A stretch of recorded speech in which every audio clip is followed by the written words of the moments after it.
My greedy uncle and his spoiled daughter kicked me out of my late father's hedge fund and cybersecurity firm, claiming I was just an uneducated line coder living off family charity. They wiped my name from our proprietary high-frequency trading platform, locked me out of the main database, deleted 7 years of my encrypted development archives, and prepared to take the company public in an $800 million Wall Street IPO.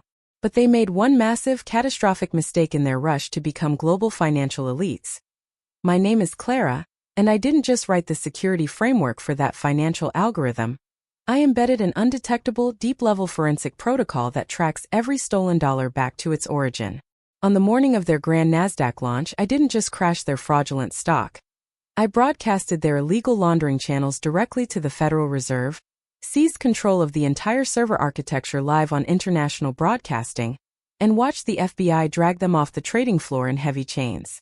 For 6 long, grueling, and agonizing years after my father passed away under mysterious circumstances, I worked like an invisible, unpaid ghost in the dimly lit basement office of Sterling Financial Systems. My father, Dr. Marcus Sterling, was a world-renowned pioneer in algorithmic trading, quantitative mathematics, and financial data encryption. He was a brilliant scientist, but his biggest vulnerability was his trusting, generous nature when it came to his own blood. When he fell terminally ill, my uncle Richard used legal loopholes and corporate maneuvers to manipulate the board of directors, installing himself as managing partner and executive chairman. Shortly after, Richard brought in his arrogant, lazy daughter, Chloe, appointing her as chief financial officer, despite the fact that Chloe couldn't balance a basic corporate ledger, couldn't explain the difference between a hedge fund and an equity bond, and spent her entire week shopping in Paris, flying on private jets, and posting curated photos of her artificial billionaire lifestyle on social media. I inherited my father's mathematical mind, his sharp eye for structural patterns, and his relentless, obsessive work ethic. While Chloe was throwing lavish multi-thousand-dollar birthday parties in Manhattan and flexing designer clothes to her followers, I was locked inside the cold, windowless Level 3 server vault for 18 hours a day. I poured my blood, sweat, tears, and entire youth into completing my father's ultimate legacy project, a real-time microsecond risk detection and autonomous trading artificial intelligence codenamed Apex Sentinel. Apex Sentinel was not just a basic financial script. It was a digital miracle. It was an ultra-advanced neural platform designed to detect high-frequency market manipulation, execute microsecond hedge positions, and provide ironclad, unbreakable encryption for international banking transactions. On the global commercial market, the licensing rights for such a breakthrough were worth hundreds of millions of dollars.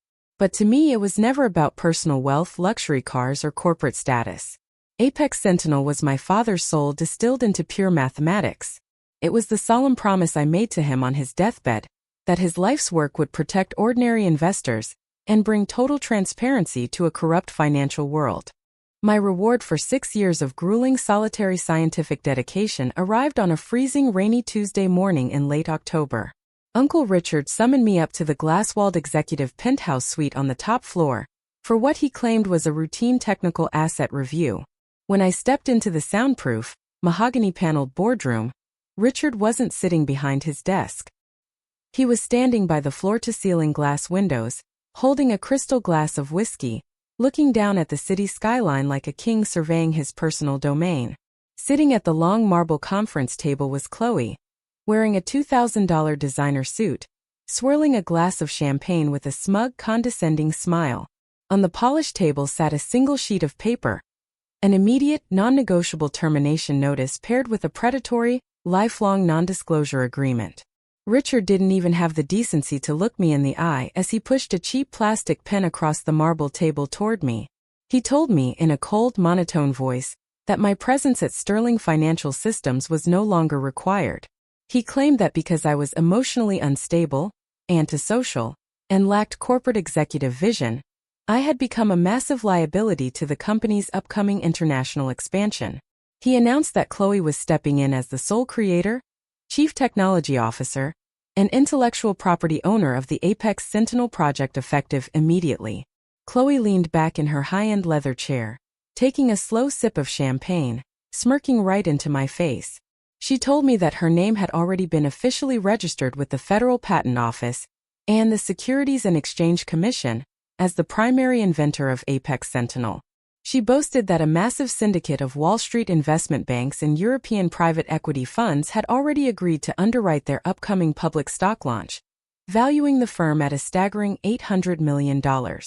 "You should be grateful, Clara," Chloe sneered, setting her crystal glass down with a sharp clink against the marble. "We gave you a comfortable salary, while you hid down in your little basement lab playing with numbers.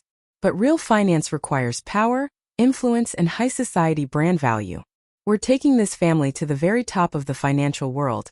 And frankly, a quiet, awkward girl with messy hair who spends her life staring at computer code just doesn't fit our luxury brand image."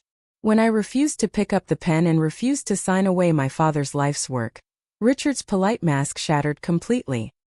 He slammed his heavy fist onto the mahogany table, hit the intercom, and called in 2 armed private corporate security guards, ordering them to forcibly drag me out of the building. I watched in absolute disbelief as those guards marched me down the private service elevator, carried me out through the rear loading docks, and threw my personal duffel bag, containing my father's original, faded handwritten research journals, straight into a dirty rain puddle in the alleyway behind the skyscraper. The lead guard stood over me and warned me that if I ever set foot within a 2-mile radius of Sterling Financial property again, Richard would have me arrested for corporate espionage and federal cyberterrorism. I sat there on the freezing wet asphalt of that alleyway, holding my father's soaked journals against my chest, watching the heavy metal security gates slide shut and lock me out. They thought I was destroyed. They assumed that a quiet software engineer who had spent her entire life surrounded by servers, diagnostic tools, and mathematical algorithms would break down, cry, fall into depression, and quietly fade away into poverty. But Richard and Chloe were slick corporate salespeople. They understood stock speculation, public relations, and tax evasion, but they knew absolutely nothing about deep-level system architecture or advanced cryptography. They viewed software like physical cash in a vault. They foolishly believed that whoever physically held the server keys was the absolute owner of the intelligence inside them. What those greedy frauds failed to realize was that during my long silent nights alone in that subterranean server vault over the past 3 years, I had anticipated their ultimate betrayal. I had watched Richard slowly divert tens of millions of dollars from the firm's client pension funds into unregistered offshore shell accounts in Panama and the Cayman Islands. I knew that the very second Apex Sentinel achieved 100% operational stability, they would attempt to wipe my name, erase my father's memory, and walk away with an absolute fortune.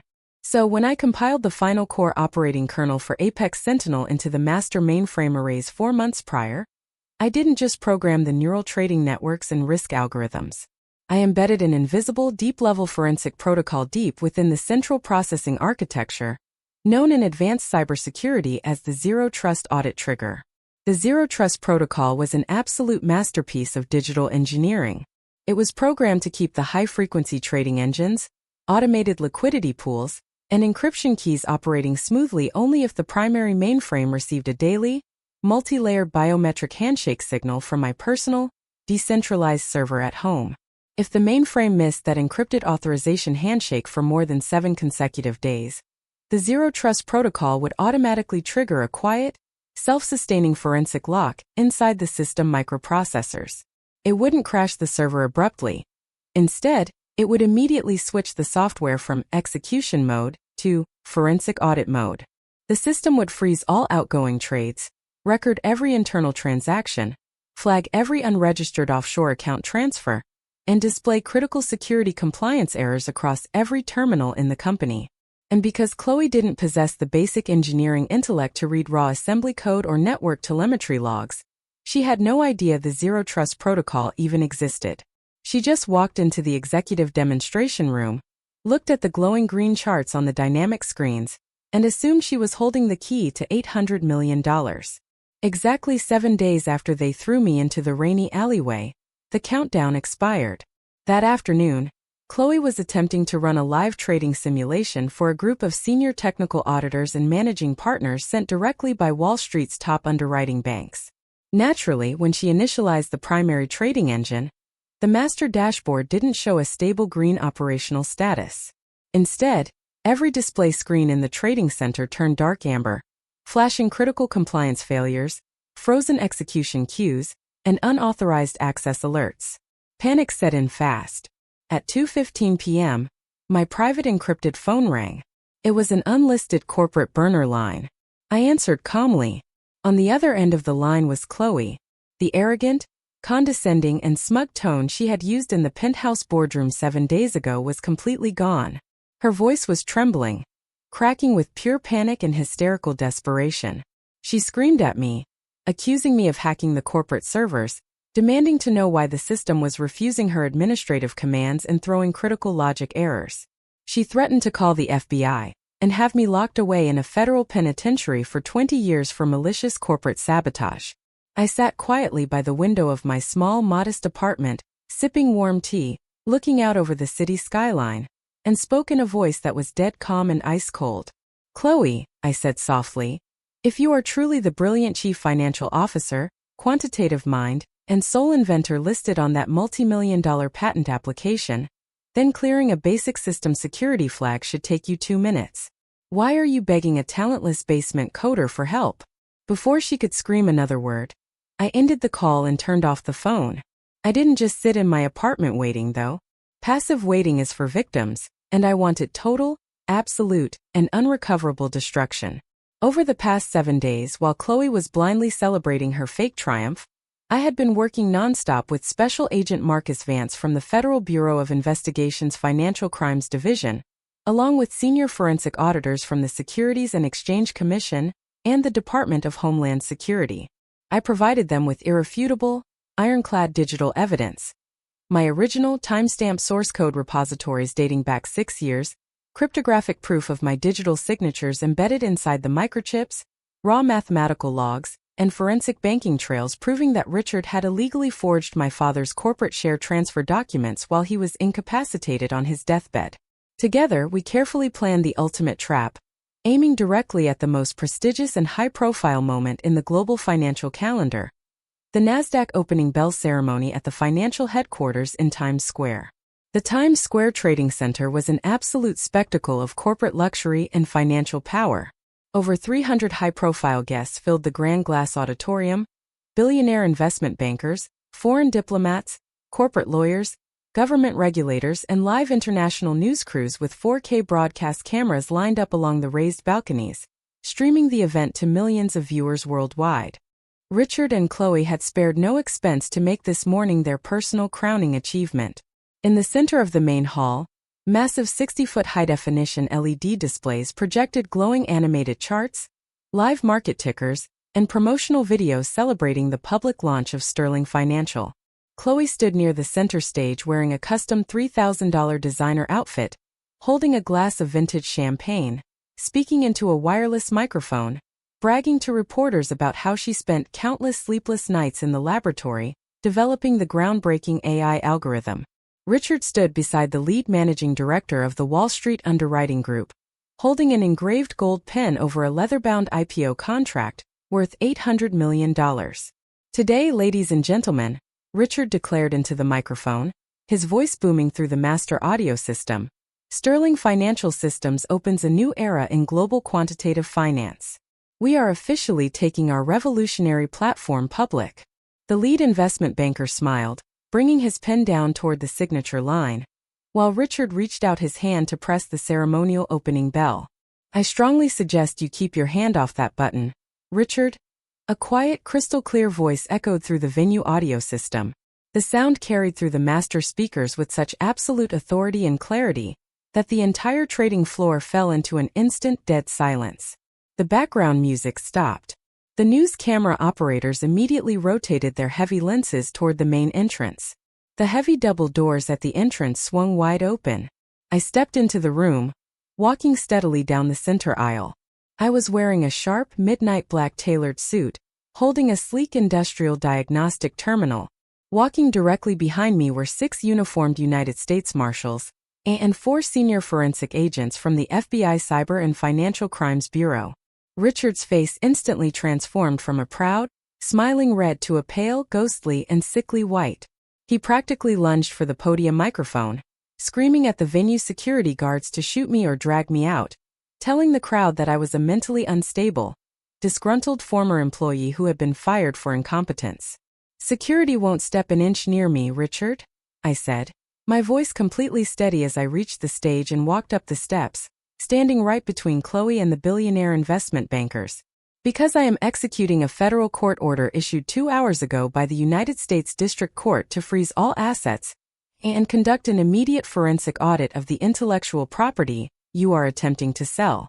Chloe broke into a cold, heavy sweat, her hands shaking so violently she dropped her champagne glass onto the marble floor, where it shattered into dozens of pieces. She stammered that the IPO was legally compliant, and that I had no legal authority to disrupt their private corporate launch.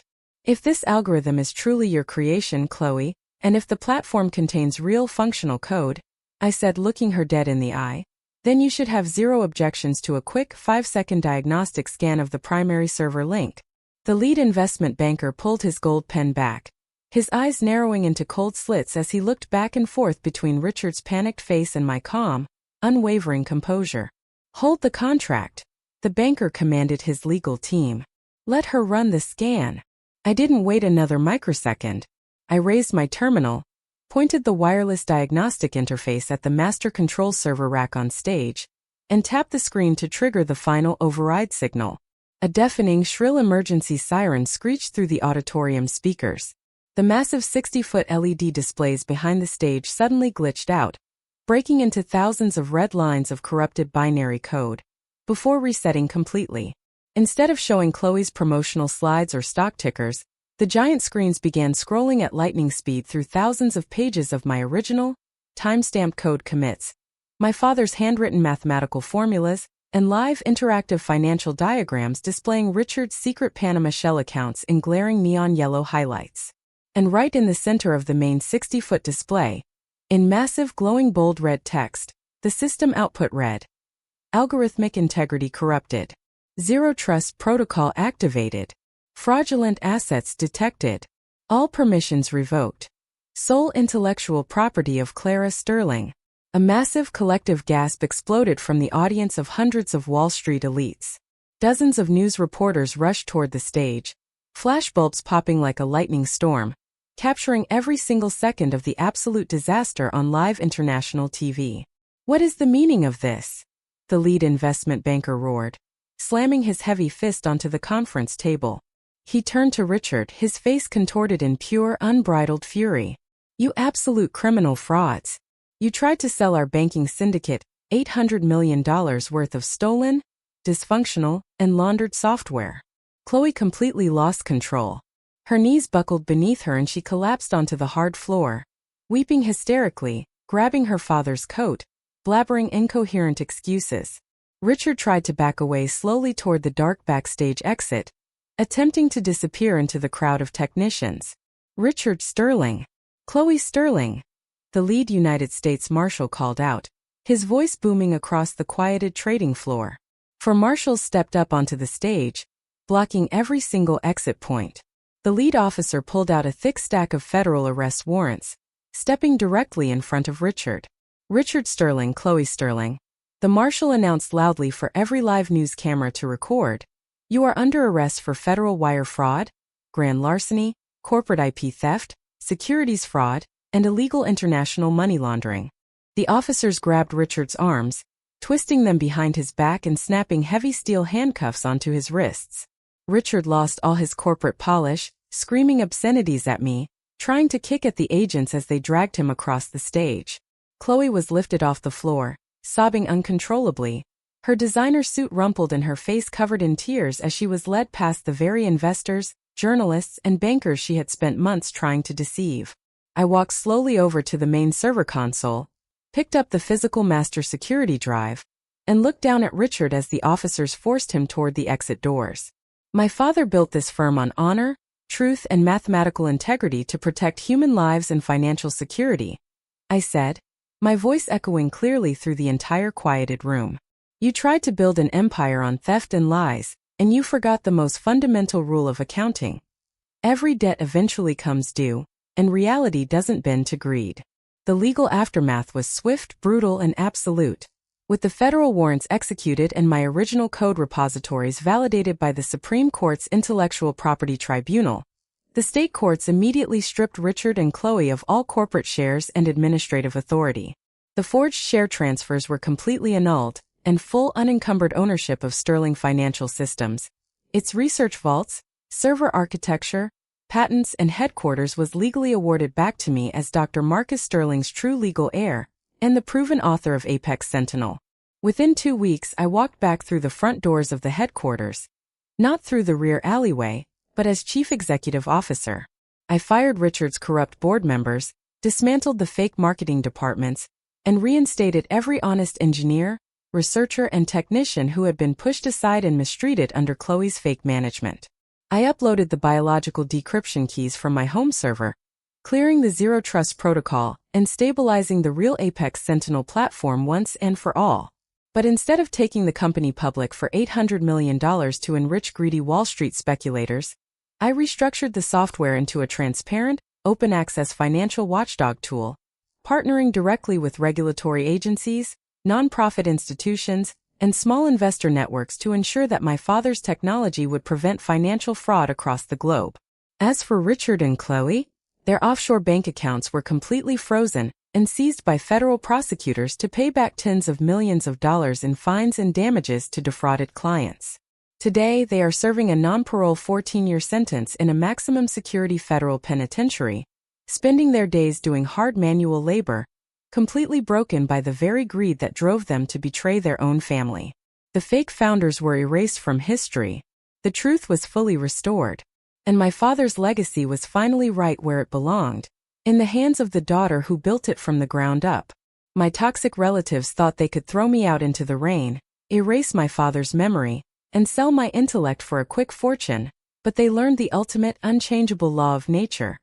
An empire built on fraud will always crumble the moment true code executes. Today, Richard and Chloe are staring at 4 stone walls inside a federal cell. Sterling Financial is leading an international ethical revolution, and Apex Sentinel is protecting thousands of innocent people every single second. But the battle to protect real innovation from corrupt forces is far from over. Next week, a corrupt rival hedge fund manager attempts to sabotage our global server network by hiring an undercover mercenary hacker to infiltrate our secondary data vault and taint our primary algorithms. If you want to see how Clara uses her high-tech counter-hacking grid to trap the intruder inside the server room and expose the rival manager on national television, make sure to smash that subscribe button right now, leave a like, and drop a comment below sharing your thoughts on Clara's ultimate payback. See you in the next story.